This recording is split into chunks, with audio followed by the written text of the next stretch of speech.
This testimony was sent to us by a woman who had a near-death experience. She explains what she was told about fasting that will change everything we know about fasting.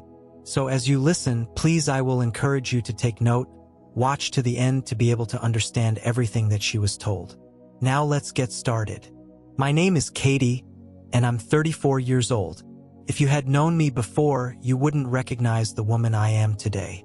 The transformation in my life has been so complete, so radical, that friends, co-workers, and neighbors can't help but ask what happened. They see something different in my eyes, hear something new in my voice, and feel a peace around me that wasn't there before. Some days, I still can't believe it myself. Before we continue, please let me know where you're listening from. It would be nice to feel closer, even if we're physically apart. Also, don't forget to like. It will help this video to reach so many people who need to listen to this testimony, and leave a comment. Share your thoughts about this near-death experience testimony. Let's have a fair and open discussion so we can learn from each other here on this channel, and don't forget to subscribe for more of this content coming your way. Enjoy listening. It all started with what seemed like an impossible call. A call to fast for 6 days.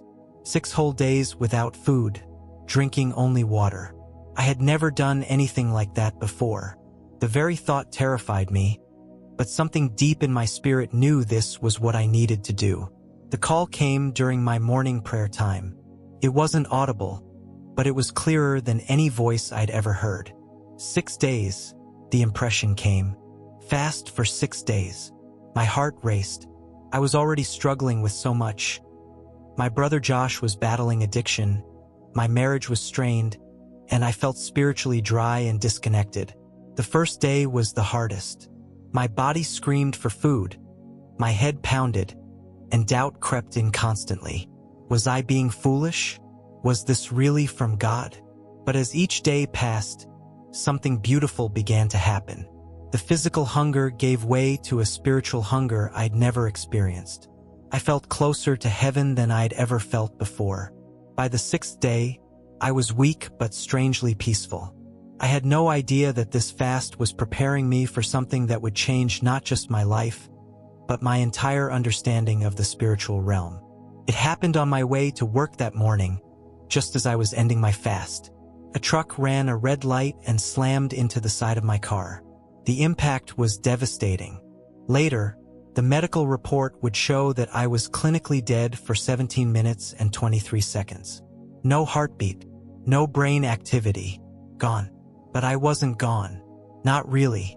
I found myself floating above the crash scene, watching the paramedics work frantically on my body. It was the strangest thing. I felt completely calm, completely whole. There was no pain, no fear, just this incredible sense of being fully alive for the first time. Then I saw it, a tunnel of living light. Not just bright light, but light that was alive, pulsing with love and warmth. I moved toward it, and as I did, I felt myself being drawn into the most beautiful place I could ever imagine. He was there waiting for me, Jesus. I knew it was him instantly, though he looked nothing like the paintings I'd grown up seeing. His presence was overwhelming, not frightening, but so full of love that I thought my heart might burst. When he looked at me, I felt completely known, completely understood, completely loved. Every shame, every fear, every doubt melted away in that gaze. "Katie," he said, and his voice was like music. "I want to show you something." What he showed me changed everything I thought I knew about prayer and fasting.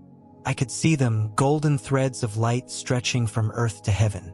"These are prayers," Jesus explained gently. "And these," he pointed to thicker, brighter threads, "these are the prayers of those who fast." He showed me a woman named Margaret in Ohio, someone I'd never met.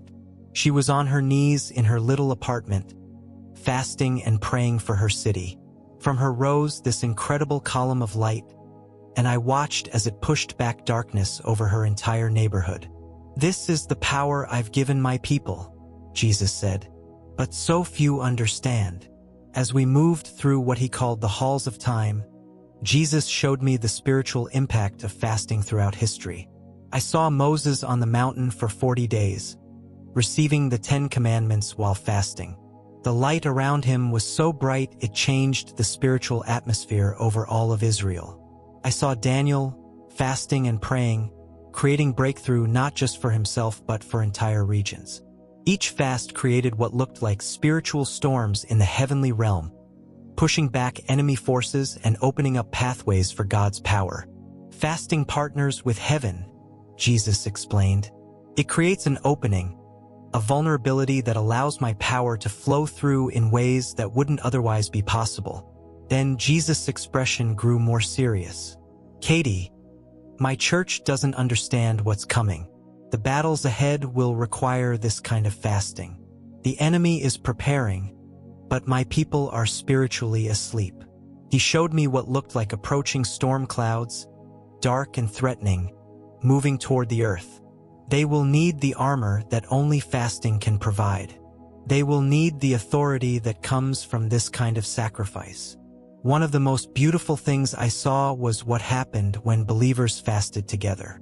Individual threads of light became like mighty rivers, creating what Jesus called spiritual storms that could shift the atmosphere over entire cities and nations. When my people fast together with pure hearts, he said, heaven and earth connect in ways that shake the foundations of darkness. But then he showed me something that broke my heart. I saw people fasting with wrong motives, trying to impress others, fasting in pride, using it as a spiritual performance. Their fasting created no light at all.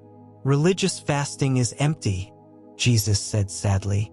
But fasting from a broken heart, fasting with repentance and sincerity, this moves heaven. Jesus explained that fasting actually changes us at a spiritual level. It's like upgrading your spiritual DNA, he said with a gentle smile. Each fast makes you more sensitive to my voice, more aware of the spiritual realm, more effective in prayer. I understood then why this 6-day fast had felt so significant. It wasn't just about the days themselves. It was preparing me for a lifetime of deeper spiritual awareness. Katie, people think fasting is about convincing me to do something, Jesus said. But that's not it at all. Fasting tunes your heart to heaven's frequency. It aligns your spirit with mine. It's not about changing my mind. It's about changing your capacity to receive what I want to give. I watched as Jesus showed me believers who fasted receiving what looked like extra spiritual armor. When you fast, you receive protection that others don't have. My blood covers you in special ways. The enemy's weapons become less effective. I saw fasting believers walking through spiritual battlefields that would have devastated others, protected by layers of light I couldn't fully understand. In heaven's army, fasting brings promotion, Jesus explained. Your words carry more weight. Your prayers have greater impact. It's like the difference between a whisper and a shout. I watched as the prayers of fasting believers created visible changes in the spiritual realm, while similar prayers from others seemed to bounce off invisible barriers. When I saw fasting believers worship, the combination was breathtaking.